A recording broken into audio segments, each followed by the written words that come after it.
আসসালামু আলাইকুম। কেমন আছো সবাই?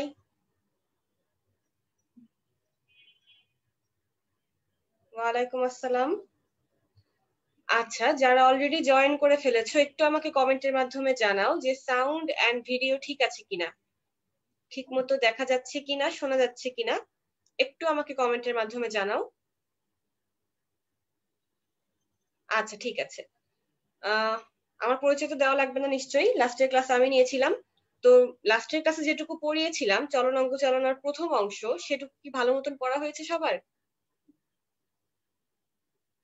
১ম অংশের মধ্যে কারো কোনো সমস্যা আছে? যে কোন জায়গায় বুঝোনি বা আরেকবার বললে ভালো হয় এরকম?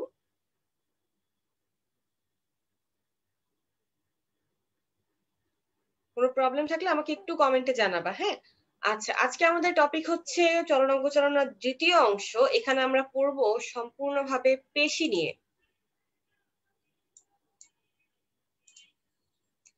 আজকে আমাদের পড়া হচ্ছে কমপ্লিটলি পেশির অংশটা নিয়ে। একটু বলে দেই, আ তোমাদের চ্যাপ্টারের অস্থি সম্পর্কিত যা কিছু ছিল সেগুলো আমাদের পড়া শেষ।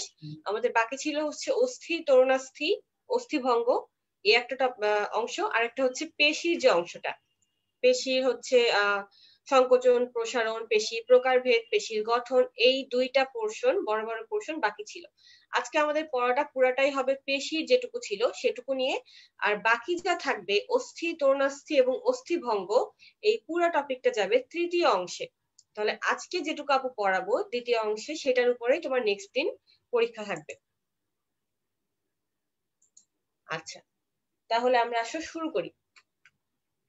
ফার্স্টেই দেখো, এখানে একটা ছবি দেখো। এটা হচ্ছে পেশির ছবি। একটা মানুষের সেই মাসল, বাইসেপস, ট্রাইসেপস সব দেখা যাচ্ছে। একদম একাকার অবস্থা। আচ্ছা, এই যে মানুষটা চামড়া উঠিয়ে ফেললে পেশি দেখলে তখন দেখতে ঠিক এরকম দেখায়। একদিকে দেখো এখানে তুমি অস্থিগুলো দেখতে পাচ্ছ, অস্থি, তরুণাস্থি। আর আরেকদিকে দেখা যাচ্ছে এই মানুষটারই পেশির যে অংশগুলো। এখন যদি আমি আরো সূক্ষ্মভাবে দেখতে চাই, পেশির খুব সূক্ষ্ম গঠনে আসলে এই হচ্ছে আমাদের পেশির সূক্ষ্ম গঠন। এটা নিয়ে এখন একটু কথা বলি। দেখো, তোমার আমরা যখন বলছিলাম যে কঙ্কাল তন্ত্রের উপাদান নিয়ে কথা বলছিলাম, তো কঙ্কাল তন্ত্রের উপাদান বললে কিন্তু অস্থি, তরুণাস্থি প্রথমেই চলে আসে। কারণ ওইটা হচ্ছে একদম মূল যে কাঠামো সেটাই গঠন করবে অস্থি, তরুণাস্থি। এবারে অস্থি, তরুণাস্থিকে কাজ করাতে কিভাবে কিভাবে কাজ করাবো, এটাকে পরিচালনা করার জন্য, কাজ করানোর জন্য সাহায্য করবে আমাদের পেশি, টেন্ডন এবং লিগামেন্ট। টেন্ডন আর লিগামেন্ট কি জিনিস ওটা আপু একটু পরে তোমাকে বলছি। আগে বলি পেশির কথায়। দেখো, পেশি জিনিসটা অসংখ্য তন্তুর মতো গঠন নিয়ে তৈরি। অনেক কোষ থাকে, কোষগুলো মিলে তন্তু গঠন করে। এই তন্তু আবার একটা বড় গুচ্ছ বা বান্ডেল তৈরি করলো। সেই পেশি গুচ্ছটাকে আমরা আলটিমেটলি বলতে পারি যে, মানে পেশি তন্তুর গুচ্ছটাকে বলতে পারি পেশি। যদি আমি ইংরেজিতে বলি তাহলে দেখো এই যে, দেখো এই যে এটা হচ্ছে মাসেল।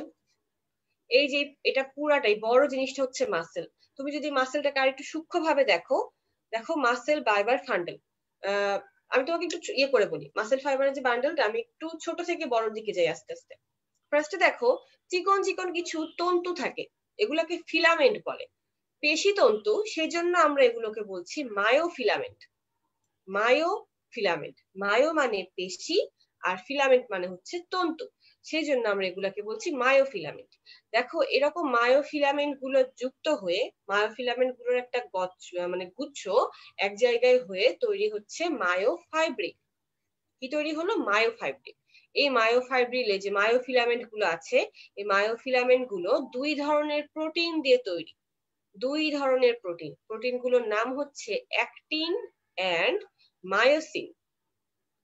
২ ধরনের প্রোটিন নিয়ে মায়োফিলামেন্ট গঠিত, পেশি তন্তু গঠিত, তারপরে তৈরি হচ্ছে মায়োফাইব্রিল। এখন এই রকম মায়োফাইব্রিল অনেকগুলো মিলে তৈরি হবে মাসেল ফাইবার। এটা হচ্ছে মোটা একটা পেশি তন্তু। মাসেল ফাইবার, তারপরে এরকম মাসেল ফাইবার অনেকগুলো মিল তৈরি হবে বান্ডল, তারপরে তৈরি হবে পেশি। এখন যদি বলি আমি আবরণের কথায়, দেখো মাসেল ফাইবারের আবরণকে বলা হয় এন্ডোমাইসিয়াম। মাসেল ফাইবারের আবরণ এটা হচ্ছে এন্ডোমাইসিয়াম। মাসেল ফাইবার গুলো মিলে যে বান্ডেল তৈরি করলো সেই বান্ডেলের নাম হচ্ছে পেরিমাইসিয়াম। কি বললাম? পেরিমাইসিয়াম। এই মাসেল ফাইবার বান্ডেলকেই বলা হয়। ফ্যাসিকুলাস, দেখবা ঐচ্ছিক পেশির ভিতরে এই টার্মটা তোমার বইয়ে আছে। ফ্যাসিকুলাস মাসেল ফাইবার বান্ডেলেরই অপর নাম, এবং এই ফ্যাসিকুলাসের আবরণ কি? আবরণ হচ্ছে পেরিমাইসিয়াম। ওকে, আচ্ছা, পেরিমাইসিয়াম গেল। এখন এই যে ফ্যাসিকুলাস গুলো মিলে তৈরি হবে আমাদের আলটিমেট পেশি বা মাসেল। এই যে মাসেলের আবরণের নাম কি? এপিমাইসিয়াম। তার মানে পেশির আবরণকে কি বলা হয়? এপিমাইসিয়াম বলা হয়। ঠিক আছে, পেশির আবরণের নাম হচ্ছে এপিমাইসিয়াম। এখন তুমি বলতে পারো যে আপু আমরা যে পড়েছি সার্কোপ্লাজম, সার্কোলেমা, এগুলো কি জিনিস? দেখো, একটা পেশি তন্তু, এই যে মায়োফিলামেন্ট, একদম একটা পেশি তন্তু, যে সেই পেশি তন্তুর বাইরে খুব সূক্ষ্ম আবরণ থাকে। এই পেশি তন্তুর আবরণের নাম হচ্ছে সার্কোলেমা। এটা হচ্ছে পেশি তন্তুর আবরণ, নাম কি বললাম? সার্কোলেমা। একদম প্রথম যে তন্তু থেকে আস্তে আস্তে গুচ্ছ হয়ে হয়ে আলটিমেট পেশি তৈরি হচ্ছে, সেই তন্তুর আবরণ হচ্ছে সার্কোলেমা। এবং এই পেশি তন্তুর যে সাইটোপ্লাজম, অবশ্যই এটা কোষ নিয়ে তৈরি, কোষ মানে সাইটোপ্লাজম থাকবে। এই পেশি তন্তুর সাইটোপ্লাজমকে বলা হয় সার্কোপ্লাজম। ঠিক আছে, কোষের সাইটোপ্লাজমকে আমরা সাইটোপ্লাজম বলি, আর পেশি তন্তুর সাইটোপ্লাজমকে আমরা বলবো সার্কোপ্লাজম। কোষের আবরণকে তুমি বলো প্লাজমা লেমা, প্লাজমা মেমব্রেন, এরকম নামে। পেশিতন্তুর আবরণকে আমরা বলছি সার্কোলেমা। এটা হচ্ছে পেশির যে একদম প্রাইমারি যে বেসিক ব্যাপার স্যাপার, এটা পেশির গঠনটা অনেকটা এইরকম। এখন এই পেশি বিভিন্ন রকম আছে। তোমার দেহের বিভিন্ন জায়গায় পেশির অবস্থান অনুযায়ী আমরা পেশিকে 3 ভাগে ভাগ করতে পারি। 3 ভাগ। এই যে দেখো, এখানে 3 ভাগ দেখানো হচ্ছে, একটু জুম করে দাঁড়াও। দেখো 3 ভাগ কি কি দেখা যাচ্ছে? কার্ডিয়াক মাসেল মানে হৃদপেশি, স্কেলেটাল মাসেল, বা এটা হচ্ছে কি আমাদের কি বলা যায়, স্কেলেটাল মাসেলটাকে কঙ্কাল পেশি বলা যায়, তারপরে হচ্ছে ঐচ্ছিক পেশি বলা যায়। তুমি ঐচ্ছিক মনে রাখো, তাহলে হৃদপেশি পেলাম, ঐচ্ছিক পেশি পেলাম। আরেকটা হচ্ছে স্মুথ মাসেল, মসৃণ পেশি বা অনৈচ্ছিক পেশি। এই হচ্ছে আমাদের পেশির 3টা প্রকার। কি কি? হৃদপেশি, তারপর হচ্ছে ঐচ্ছিক পেশি, তারপর অনৈচ্ছিক পেশি। এই 3 প্রকার পেশি 3 রকম জায়গায় থাকে।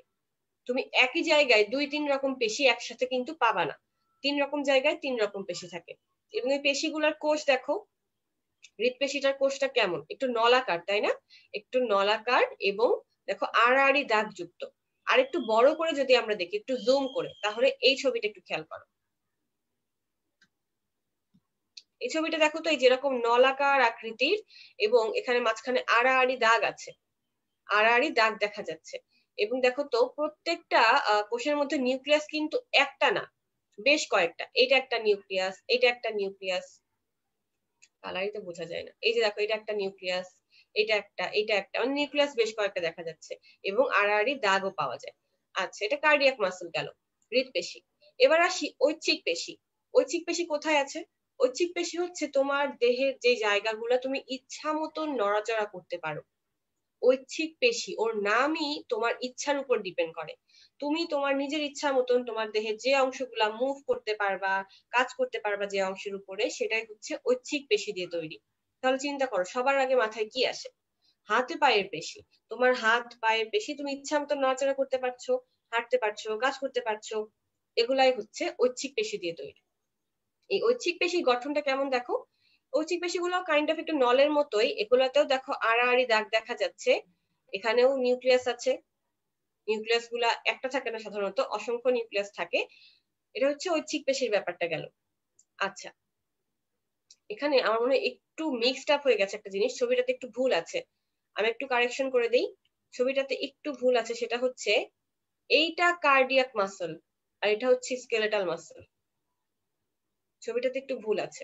কার্ডিয়াক মাসল হচ্ছে পরেরটা, যেটা শাখান্বিত, এই যে শাখাযুক্ত যেটা দেখতে পাচ্ছি, এটা হচ্ছে কার্ডিয়াক মাসল। মাঝখানে দেখো কালো যে দাগটা দেখতে পাচ্ছ, এটা হচ্ছে ইন্টারক্যালেটেড ডিস্ক। এই যে লেখা আছে ইন্টারক্যালেটেড ডিস্ক, এটা হৃদপেশির একটা বিশেষ বৈশিষ্ট্য। শুধুমাত্র হৃদপেশিতেই আমরা ইন্টারক্যালেটেড ডিস্ক পাই, বোঝা গেল? আর কোথাও পাওয়া যাবে না। এবং হৃদপেশি এরকম নলাকার ও শাখান্বিত।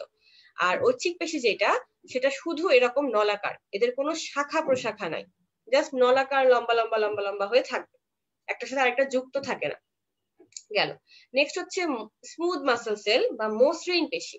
আচ্ছা, মসৃণ পেশি বা অনৈচ্ছিক পেশি যেটা, এটা কোথায় থাকবে? লেখায় আছে অনৈচ্ছিক।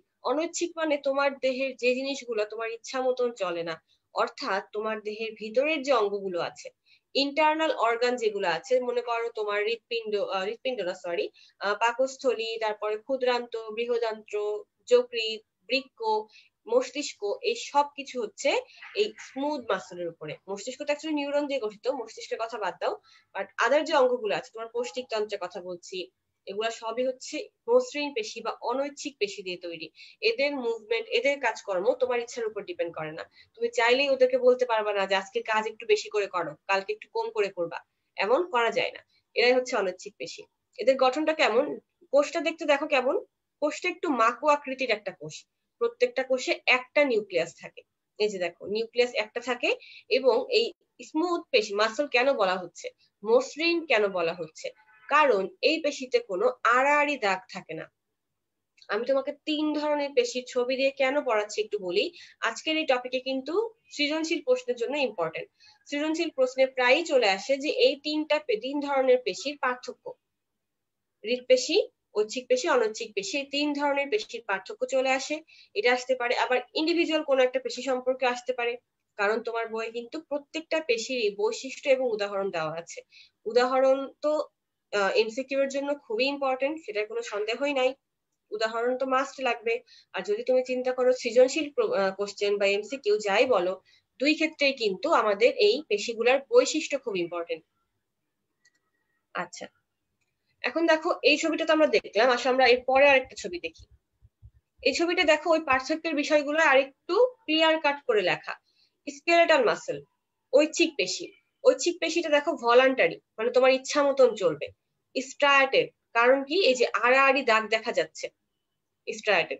মাল্টি নিউক্লিয়েটেড, কারণ দেখো ঐচ্ছিক পেশির একটা কোষেই অনেকগুলা নিউক্লিয়াস থাকে, এজন্য মাল্টি নিউক্লিয়েট। দেখো একটা কোষেই 1 2 3 4 চারটা নিউক্লিয়াস আছে, তাহলে এটা হচ্ছে মাল্টি নিউক্লিয়েটেড। তারপর নন ব্রাঞ্চড, ঐচ্ছিক পেশিতে আমরা একটু আগেই দেখেছি যে কোনো শাখা নাই, এরা জাস্ট লম্বা লম্বা হয়ে একটা একটা করে পেশিতন্তু বিন্যস্ত অবস্থায় থাকে, একটার সাথে আরেকটা জোড়া লাগানো অবস্থায় থাকে না। এটা গেল ঐচ্ছিক পেশির ব্যাপার। কার্ডিয়াক পেশি বা হৃৎপেশি, যেটা শুধুমাত্র হৃৎপিণ্ডে পাওয়া যায়। এটা দেখো তো, আমরা মাত্রই পড়েছি, একটু মিলাই। এটা কি ভলান্টারি নাকি ইনভলান্টারি? হৃৎপেশি কি তুমি তোমার ইচ্ছার মতন মুভমেন্ট করতে পারবা? তাহলে দেখো, হৃৎপেশি কিন্তু অনৈচ্ছিক পেশি, হৃৎপিণ্ডে তোমার ইচ্ছার উপর ডিপেন্ড করে না। তাহলে হৃৎপেশি একটা অনৈচ্ছিক পেশি। কাজের দিক দিয়ে ও অনৈচ্ছিক, বাট গঠনের দিক দিয়ে ওর কিন্তু ঐচ্ছিক পেশির সাথে মিল আছে। তো এটা একটা মানে সৃজনশীলে আসার মতন কোশ্চেন, যে হৃৎপেশি দেখতে ঐচ্ছিক হলেও কাজের দিক থেকে কেমন? কাজের দিক থেকে হচ্ছে ওরা অনৈচ্ছিক পেশির মতন। এটার ব্যাখ্যা করো। কি বললাম আরেকবার বলি। হৃৎপেশি দেখতে দেখতে কেমন? ঐচ্ছিক পেশির মতো, অনেকটা ওর মতো মিলে যায়, কিছুটা মিলে যায়। দেখতে ঐচ্ছিক পেশির মতো হলেও ওর কাজ অনৈচ্ছিক পেশির মতো। এটার ব্যাখ্যা করো। ব্যাখ্যা কিভাবে করবা? সবচেয়ে বেস্ট হয় তুমি যদি ছবি এঁকে দেখাতে পারো, যে তুমি স্কেলেটাল মানে ঐচ্ছিক পেশির একটা ছবি এঁকে দেখালে, আবার পাশে হৃৎপেশিরও ছবি এঁকে দেখাচ্ছ, এরকম যদি করতে পারো তাহলে সেক্ষেত্রে তো খুবই ভালো। বুঝতে পারছো? এরকম করতে পারলে খুব ভালো হয়। এরকম তুমি ছবি এঁকে দেখাচ্ছ এবং সেখানে নিউক্লিয়াস দেখাচ্ছ, তারপরে হচ্ছে আড়াআড়ি দাগগুলো একটু দেখাও। তুমি জাস্ট দেখাও যে হ্যাঁ, এটার গঠনটা ঐচ্ছিকের মতন। এবার তুমি বর্ণনায় যাও যে ওর কাজটা কেন অনৈচ্ছিক। কারণ এটা হৃৎপিণ্ডে থাকে, হৃৎপিণ্ডের কাজ আমাদের ইচ্ছার উপর নির্ভর করে না। দ্যাটস ওয়াই কার্ডিয়াক পেশি বা হৃৎপেশিটা অনৈচ্ছিক পেশির মতন কাজ করবে। দেখো ঐচ্ছিক পেশির গঠনে মিল দেখি, স্ট্রায়াশন পাওয়া যায়, এই যে লম্বা লম্বা স্ট্রায়াশন আছে, ঐচ্ছিক পেশির মতোই। এখানে পার্থক্য কোথায় দেখো, এই দুইটা জিনিস হচ্ছে পার্থক্য। একটা হচ্ছে সিঙ্গেল নিউক্লিয়াস। হৃৎপেশিতে প্রত্যেকটা তন্তুতে একটা করে নিউক্লিয়াস থাকে। মনে করো এইটা একটা তন্তু, এই পুরোটা একটা তন্তু, আবার এখানে এইটা একটা তন্তু, দুই তন্তুতেই কিন্তু একটা একটা করে নিউক্লিয়াস আছে। যেখানে আমাদের ঐচ্ছিক পেশিতে আমরা একটা তন্তুতেই 4টা নিউক্লিয়াস দেখেছিলাম, রাইট? তাহলে সিঙ্গেল নিউক্লিয়াস। তারপরে ঐচ্ছিক পেশির ভিতরে কোনো শাখান্বিত সিচুয়েশন ছিল না, বাট হৃৎপেশি দেখো কেমন গাছের শাখা প্রশাখার মতন ডালপালা গজায়, অর্থাৎ এরা হচ্ছে ব্রাঞ্চড, শাখান্বিত। এবার আসি স্মুথ মাসেল, মসৃণ পেশি বা অনৈচ্ছিক পেশি। এরা সবার থেকে আলাদা। অনৈচ্ছিক পেশি দেখতে মাকু আকৃতির বা স্পিন্ডল শেপড, যেটাই বলো স্পিন্ডলের মতন। এরা অবশ্যই কাজের দিক থেকে অনৈচ্ছিক। এখানে কোনো স্ট্রায়াশন বা আড়াআড়ি দাগ পাওয়া যায় না, সেজন্য নন স্ট্রায়েটেড লেখা। আমি ইংলিশ টার্ম দেখাচ্ছি, বাট তুমি বাংলা টার্মই পড়বা তোমার বই থেকে। এখানেও দেখো প্রত্যেকটা কোষের মধ্যে একটা নিউক্লিয়াস আছে, সিঙ্গেল নিউক্লিয়াস। এবং দেখো এই যে কোষের যে ব্যাপারটা, কোষের দুই প্রান্ত কিন্তু কেমন হয়ে থাকে, দুই প্রান্ত একদম সরু হয়ে গেছে, এটা এখানে বলা হচ্ছে। তুমি ট্যাপার মনে রাখার দরকার নাই, তুমি মনে রাখবা দুই প্রান্ত সরু।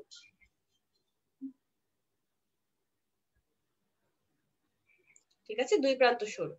এই যে আমরা তিনটার একটা প্রাইমারি যে পার্থক্যের ব্যাপারটা সেটা পড়লাম, বাট তোমার বইয়ে 3 ধরনের পেশিরই কিন্তু সুন্দর পার্থক্য লেখা আছে। তোমার কাজ হবে অবশ্যই সেই সুন্দর পার্থক্যটা পড়া। প্রকৃতি প্রাচুর্য কোশ্চেন করেছো ইন্টারক্যালেটেড ডিস্ক কি? ইন্টারক্যালেটেড ডিস্কটা আসলে কি বলা যায় যে আমাদের হৃৎপেশিতে, মনে করো হৃৎপেশি, সাপোজ আমি তোমাকে ছবি এঁকে দেখাই একটু।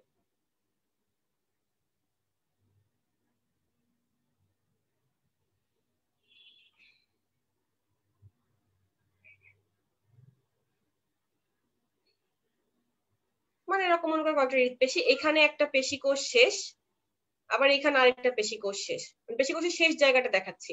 তো হৃৎপেশি কোষগুলো যেখানে শেষ হয়, মনে করো পাশাপাশি দুইটা কোষের যে কোষ পর্দা আছে, মানে প্লাজমা মেমব্রেন বলো বা সার্কোলেমা যেটাই বলো, এই কোষ পর্দাগুলো হৃৎপিণ্ডের ক্ষেত্রে, হৃৎপেশির ক্ষেত্রে ঘন সন্নিবিষ্ট হয়ে একটা মানে চওড়া জায়গা তৈরি করে, চওড়া একটা বর্ডারের মতো।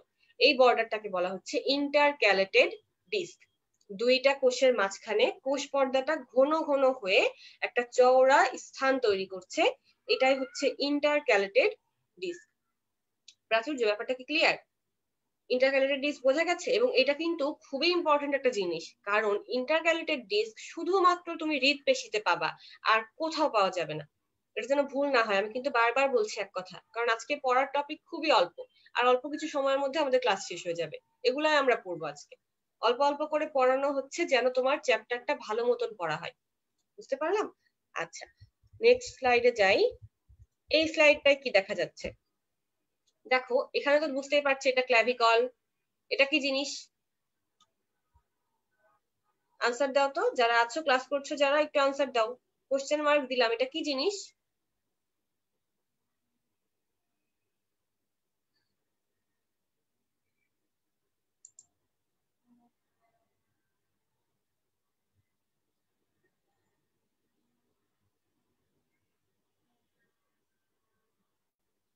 Scapula, right? এটা হচ্ছে স্ক্যাপুলা। তার মানে আমরা বুঝতে পারছি এখানে এই ছবিটা কিসের ছবি? এটা হচ্ছে বক্ষস্থি চক্র, এবং এই জিনিসটা হচ্ছে আমাদের হিউমেরাস। বক্ষস্থি চক্র ও হিউমেরাসের যে একটা জায়গা, সেই জায়গাটার ছবি। আচ্ছা, এখন এই যে আমরা বক্ষস্থি চক্র আর হিউমেরাস দেখতে পাচ্ছি, এখানে যে পেশিটা আছে, এই পেশিটার নাম কি? দেখো আমাদের হাতে পেশি সম্পর্কে কিছু কথা বলি। তোমার বইয়ে দেখবা যে কি লেখা আছে যে হচ্ছে ফ্লেক্সর পেশি, এক্সটেনসর পেশি, এরকম কিছু কথা বলা আছে। টার্মগুলো এরকম, ফ্লেক্সর, তারপর হচ্ছে এক্সটেনসর, এরকম কিছু কথা বলা আছে। এরা আসলে কি জিনিস? ফ্লেক্সর কি জিনিস, এক্সটেনসর কি জিনিস? প্রথম কথা হচ্ছে এই যে ফ্লেক্সর, ফ্লেক্সর শব্দটা আসে ফ্লেকশন থেকে, আর এক্সটেনসর শব্দটা আসে এক্সটেনশন থেকে। ফ্লেকশন মানে কি? ফ্লেকশন মানে হচ্ছে কোন একটা কিছু ভাঁজ করা। মনে করো এই যে আপুর হাতটা যদি আমি ভাঁজ করলাম, তাহলে এটা হচ্ছে ফ্লেকশন। আর এই যে ভাঁজ করা হাতটা আমি আবার সোজা করে ফেললাম, এটা হচ্ছে এক্সটেনশন। বোঝা গেল? তাহলে ফ্লেকশন মানে ভাঁজ করা, আর এক্সটেনশন মানে ওটাকে আবার প্রসারিত করে আগের অবস্থায় নিয়ে যাওয়া।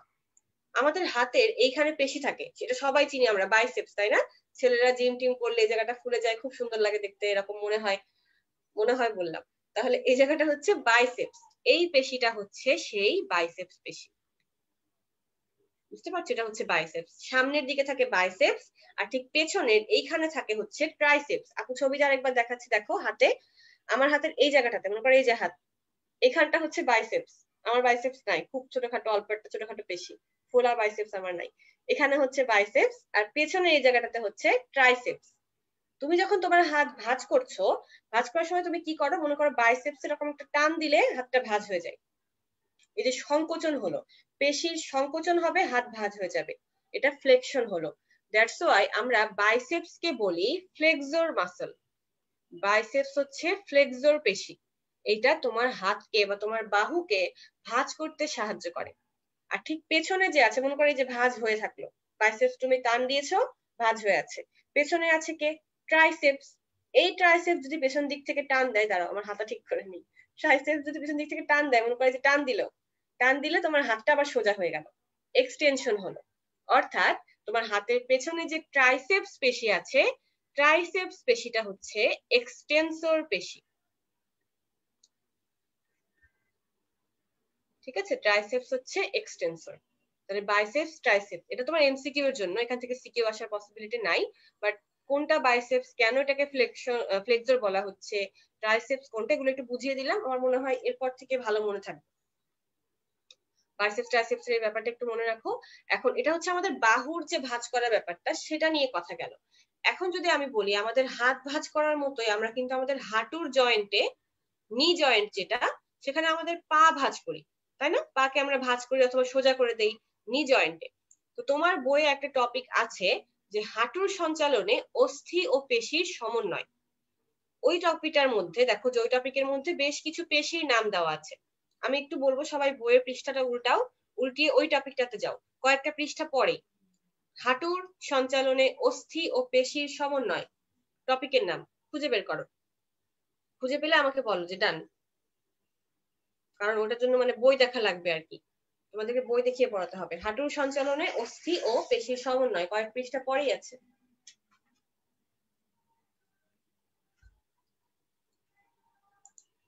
আচ্ছা, এখন দেখো ওই যে জায়গাটা পেয়েছো নিশ্চয়ই, ওই জায়গাটাতে তুমি খেয়াল করবা যে বক্রীকরণ পেশি বলে কিছু পেশির নাম দেওয়া আছে, আবার প্রসারণ পেশি বলে কিছু পেশির নাম দেওয়া আছে।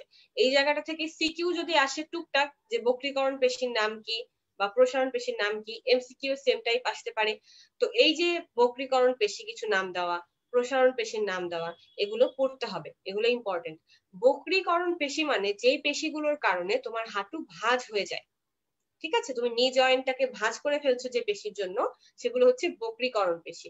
বক্রীকরণ পেশিগুলোর নাম কেমন দেখো, আমরা জি আর এইচ দিয়ে মনে রাখতে পারি। G for gastrocnemius, G for gastrocnemius, দেখো তোমার বইয়ে লেখা আছে গ্যাস্ট্রোকনেমিয়াস, জি ফর গ্যাস্ট্রোকনেমিয়াস। আর H for hamstring muscle, hamstring, wait, H for hamstring muscle. দেখো দেখো এর পরের লাইনেই লেখা যে হ্যামস্ট্রিং মাসলটা 3 ধরনের পেশি নিয়ে গঠিত, 3টা পেশি একসাথে যুক্ত হয়ে আবার হ্যামস্ট্রিং মাসল তৈরি করে। এই 3টা পেশির নাম আমরা মনে রাখবো বস দিয়ে। দেখো বস, বতে কি, বতে হচ্ছে বাইসেপস ফিমোরিস, এগুলো সব তোমার বইয়ে আছে। বতে কি বললাম, বাইসেপস ফিমোরিস, আমার তো লেখার জায়গায় শেষ হয়ে গেছে। বতে হচ্ছে বাইসেপস ফিমোরিস। আর স দিয়ে কি, স দিয়ে হচ্ছে, তুমি দেখো তোমার বই আছে সেমি মেমব্রেনোসাস, সেমি টেন্ডিনোসাস। এই যে biceps femoris, semi membranosus, semi tendinosus, এই 3টা মাসেল মিলে তৈরি হবে হ্যামস্ট্রিং মাসল। আর এই যে পুরা হ্যামস্ট্রিং, গ্যাস্ট্রোক্লেমিয়াস, এরা সবাই মিলে, এই 4 জন মিলে আমাদের বক্রীকরণ পেশি কাজ করে, এরা আমাদের হাঁটুকে ভাঁজ করার সাহায্য করে। এটা হচ্ছে বক্রীকরণ পেশির ব্যাপার গেল। এবার আসো প্রসারণ পেশি। প্রসারণ পেশিতে দেখো নামগুলা খুব সহজ। প্রসারণ পেশি হচ্ছে 4টা, 4টা পেশির নামের মধ্যে 4টা পেশি দেখবা, 4টা পেশির নাম কেমন আছে, 4টা পেশি সবগুলোর নামে দেখবা ভ্যাস্টাস কথাটা কমন, রেকটাস ফিমোরিস, আর বাকি 3টাই হচ্ছে ভ্যাস্টাস মিডিয়ালিস, ইন্টারমিডিয়াস, ল্যাটারালিস, এরকম। তুমি জাস্ট নামগুলা মুখস্থ রাখো, পেশির নাম, বুঝতে পারছো?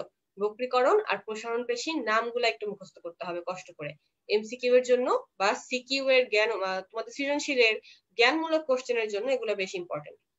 তাহলে নামগুলো একটু পড়ে রেখো। এবার আসি নেক্সট টপিকে।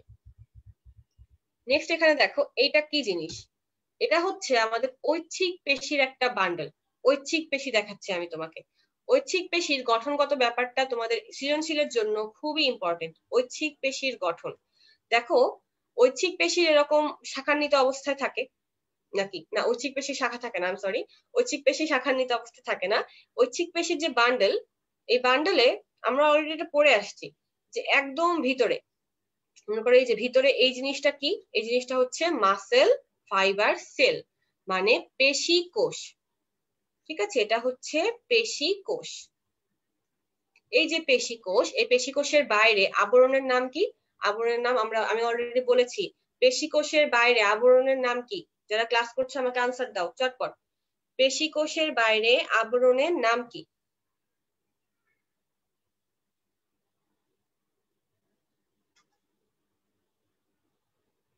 পেশি কোষের বাইরে আবরণের নাম কি?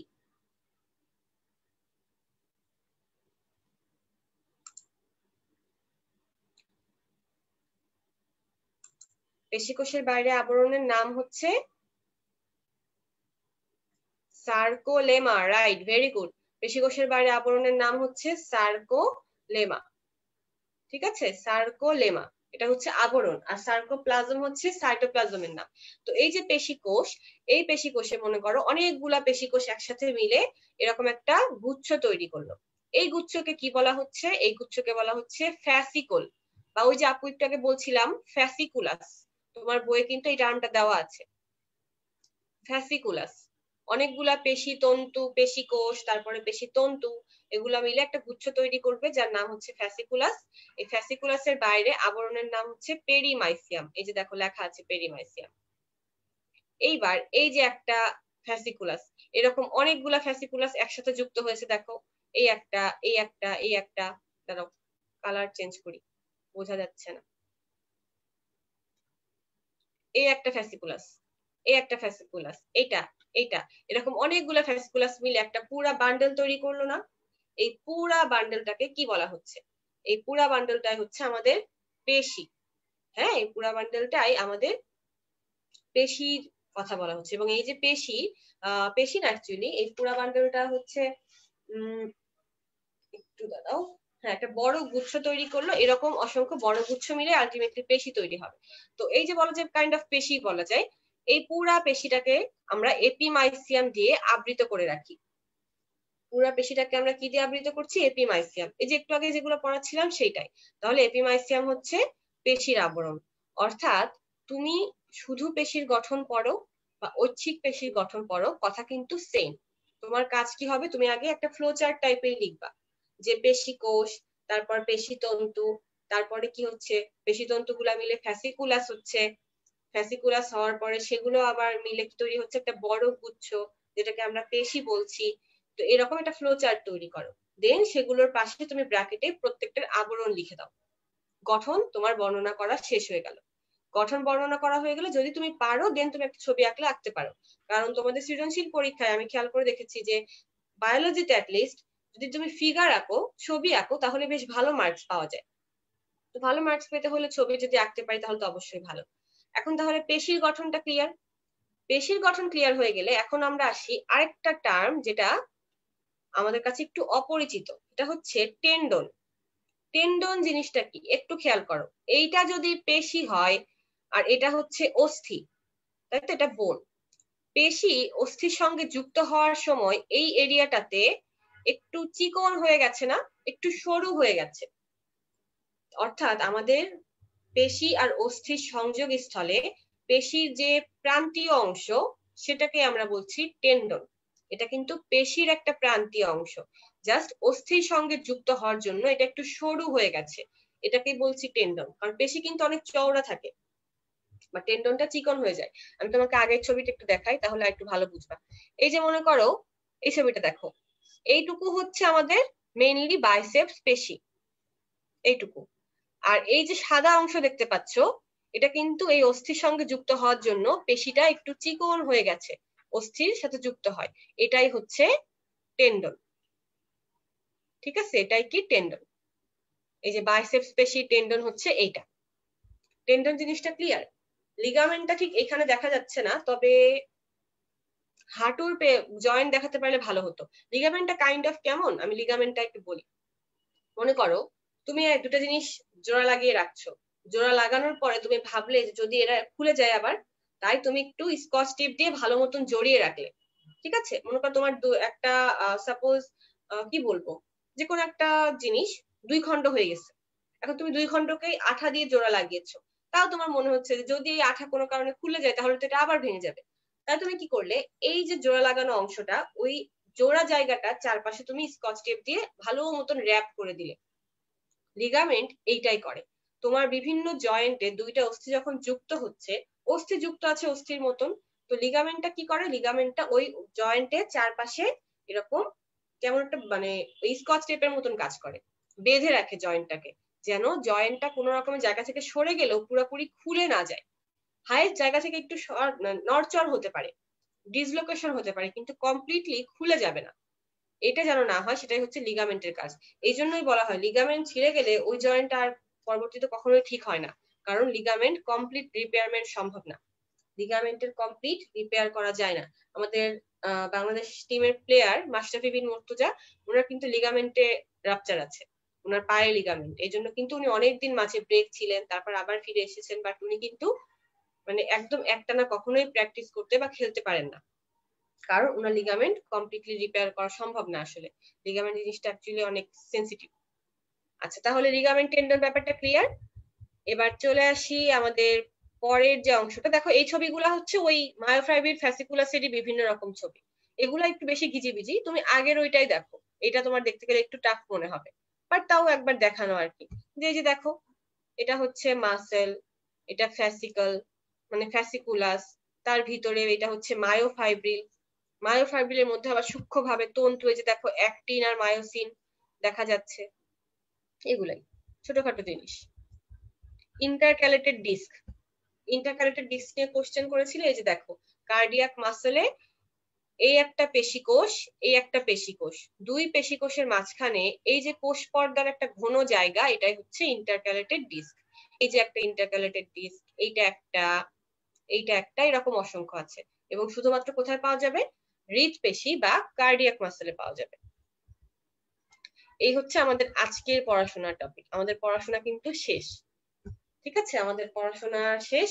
সোনার বাংলাদেশ খুবই অল্প পড়া ছিল, একদম লিমিটেড পড়াশোনা দেখিয়েছি আমি, এইটুকুই খুব ভালো মতন পড়ো। সাথে তুমি আগের দিনের যে টপিকটা ছিল, আমার মনে হয় যে অস্থির জায়গাটা একদিন পড়লে আসলে মনে থাকে না, ওইটাও রিভিশন দিবা। আজকে যেহেতু পড়া খুবই অল্প, তুমি অবশ্যই আগের দিনের জিনিসটা রিভিশন দিবা। এখন আগের দিন নিয়ে কার কি কোশ্চেন আছে সেটা একটু দেখি। তুর্য কোশ্চেন করেছিলে যে গ্লেনয়েড কি। আচ্ছা, গ্লেনয়েড হচ্ছে একটা গহ্বর, গ্লেনয়েড গহ্বর।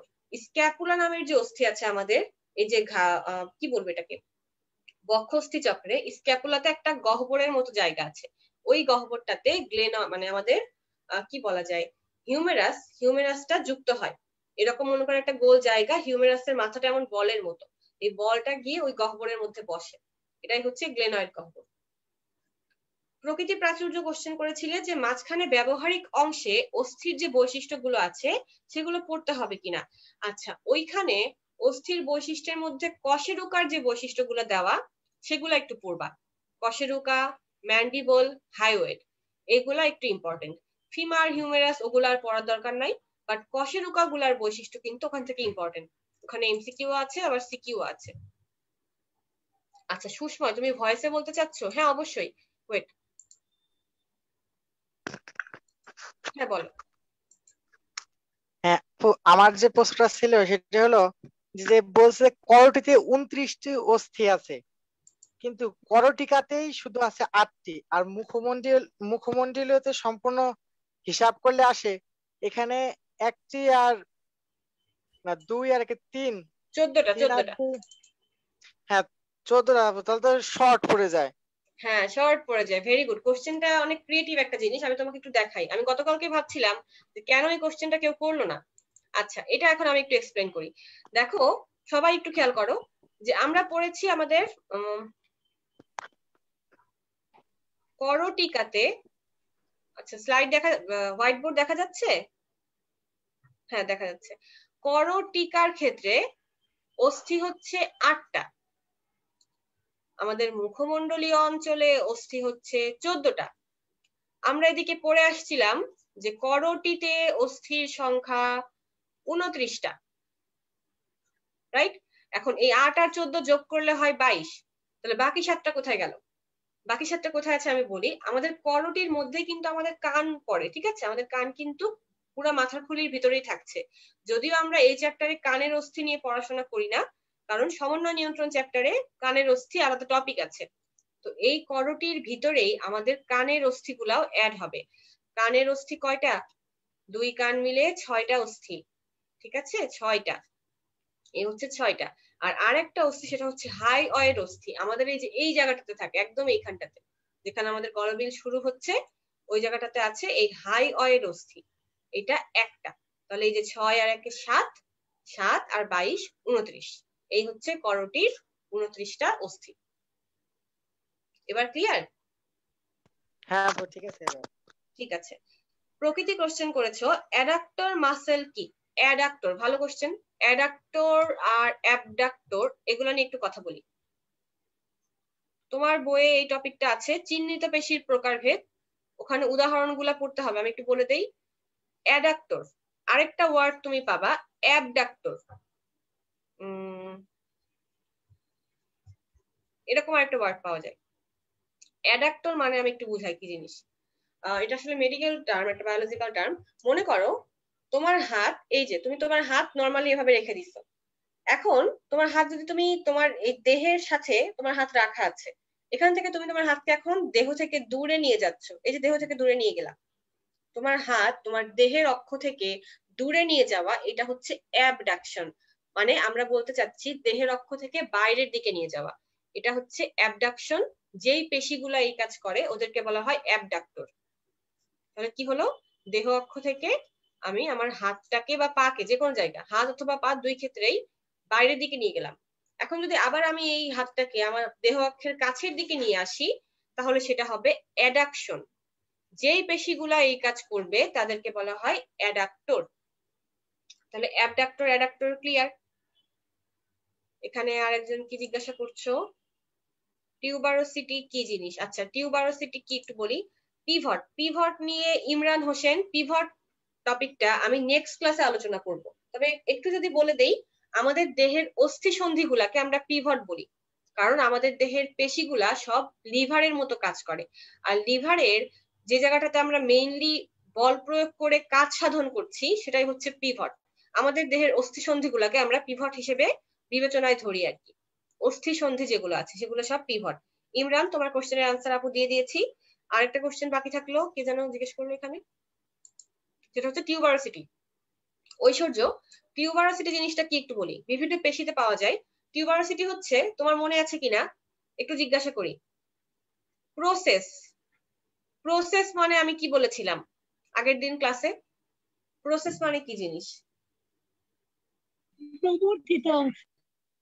বর্ধিত অংশ, যে কোনো একটা অস্থির দেহ থেকে বর্ধিত অংশ হচ্ছে,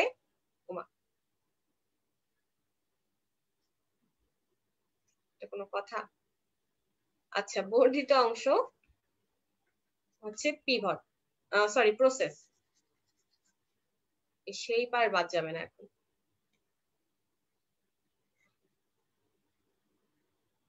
ঠিক আছে, বর্ধিত অংশ। এখন আমি যদি বলি টিউবারোসিটি, টিউবারোসিটিটা কাইন্ড অফ বলা যায় যে একটা অস্থি থেকে যদি অনেকখানি অংশ বর্ধিত থাকে তখন সেটাকে আমরা বলবো প্রসেস।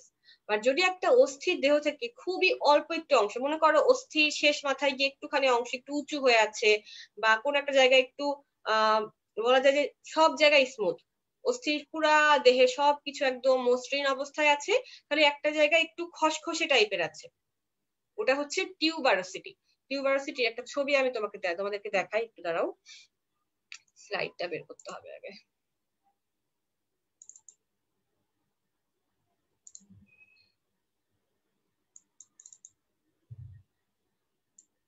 আগের দিনের ক্লাসে ডেলটয়েড রিজ পড়াচ্ছিলাম, ওখানেই টিউবারোসিটির একটা ছবি আছে, দাঁড়াও।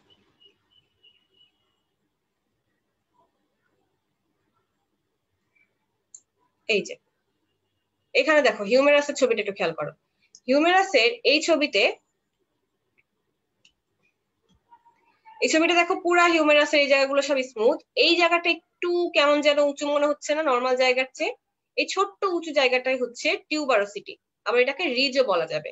ডেলটয়েড টিউবারোসিটি বলো বা ডেলটয়েড রিজ বলো, একই কথা। এগুলো হচ্ছে টিউবারোসিটি। আর যদি বলো টিউবারকল, টিউবারকল কি জিনিস? প্রান্তের দিকে উঁচু যদি কোনো জায়গা থাকে, বর্ধিত না, একটু উঁচু জায়গা, এই একটা উঁচু জায়গা আছে, এটা একটা উঁচু জায়গা, এগুলাকে বলা হয় টিউবারকল।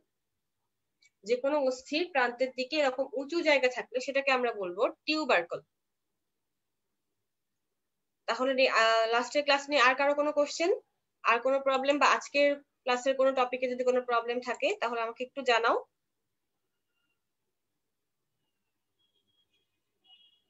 আমার মনে হয় আর কারো কোনো সমস্যা নাই। তাহলে আপু এখন বিদায় নিচ্ছি। তোমাদের পড়া থাকবে কি তাহলে আরেকবার বলি। পেশির অংশে পেশির প্রকারভেদ, তারপর চিহ্নিত পেশির প্রকারভেদ, ফ্লেক্সর এক্সটেন্সর, হাঁটু সঞ্চালনে অস্থি পেশির সমন্বয়, এই জায়গাগুলো হচ্ছে তোমাদের আজকের পড়া। আর চ্যাপ্টারের বাকি যেটুকু থাকলো সেটা হচ্ছে আমাদের নেক্সট ক্লাসে আলোচনা হবে। তাহলে এইটুকুর উপরে তোমার পরীক্ষা থাকবে। যেহেতু খুব অল্প পরিমাণে পড়া, একটু ভালো মতন পড়তে হবে। সাথে কষ্ট করে হলেও আগের দিনের পড়াগুলো, মানে আগের দিনের অস্থির নামগুলো একবার রিভিশন দিও, ঠিক আছে? তাহলে তোমার পড়াটা একটু বেটার হবে আর কি। তাহলে আপু এখন বিদায় নিচ্ছি। সবাই ভালো থাকো, সুস্থ থাকো। আল্লাহ হাফেজ, আসসালামু আলাইকুম।